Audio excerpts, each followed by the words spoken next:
I'm Jen Morgan, and I'm going to give my persuasive speech on medical and mental illnesses in custody cases. I believe that Ann Landers said it best, that love is friendship that is caught on fire. It is a quiet understanding, mutual confidence, sharing and forgiving. It is loyal through good times and in bad times, and it settles for less than perfection and makes allowances for human weaknesses. The strength that you can find from love, forgiveness, and even hurt.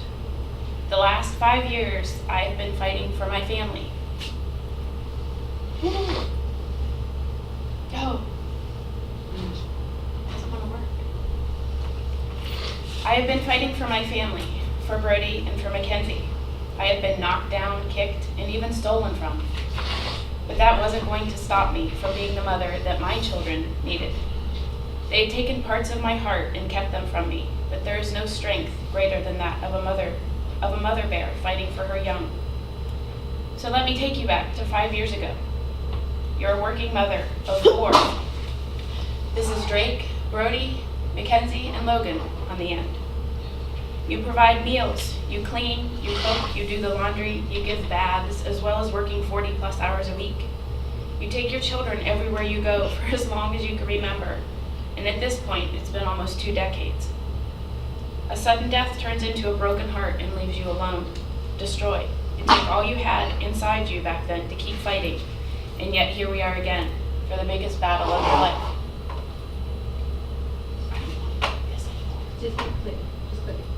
It's not doing it. So let me share my journey. It was a cold December morning. I remember standing there at the door. It was over, but yet it had only just begun. It stated that you were crazy and asked to leave, that you were not going to see your children anymore, and you needed to pack your things and go now. You have known nothing, nor have you been anything but a mother, and yet now you're being told that you're no longer able to be with your children because you're declared medically and mentally insane. So when faced with adversity, you have 2 options in your life. You can either lay down and take it and let people do and say what they want, or you can stand up and decide what you're going to answer to, because it's not what they call you, but what you truly answer to. In order to see this as a problem, you first need to understand a little bit of the law. If one parent has a history of mental illness, this may suggest to the court that the parent cannot provide a safe home environment and that it's not the best interest of the child to live with the parent or to visit that parent even regularly.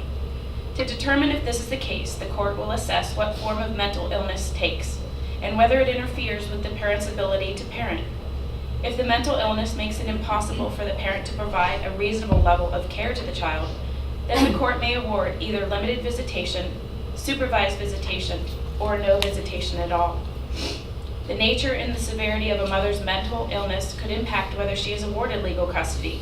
And if the disorder means that she cannot manage her own affairs, then she requires a guardian or a form of inpatient hospitalization that could also weigh heavily on her custody dispute.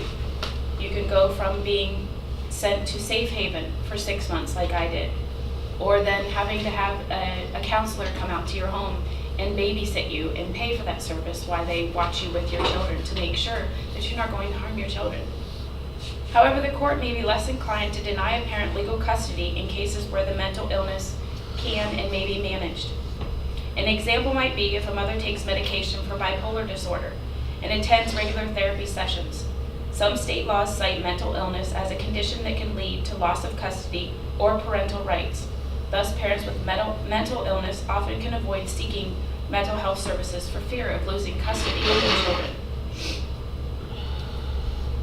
According to the Mental Health America of Wisconsin, custody loss rates parents with medical illnesses range as high as 70 to 80%, and a higher portion of parents with serious mental illnesses lose custody of their children than parents without mental illness, the results of which were losing my own children.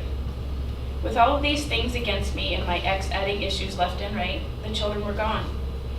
I might have lost this one battle, but I'm choosing to believe that I will win the war. I stood up tall and I followed every step for the past 5 years that was asked of me.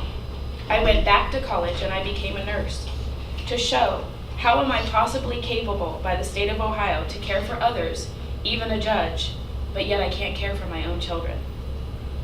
At the end of the day, you can focus on what's tearing you apart or what is holding you together. These are my glue. I have finally begun the journey to fight for my children. The appeal will begin and my family will be whole again, and my babies will be back home. I will never give up on them because I promised them I would not give up until they were back where they wanted and needed to be once again. There is nothing more powerful than a mother's love. In conclusion, one small crack does not mean you are broken. It means that you were put to the test and you did not fall apart.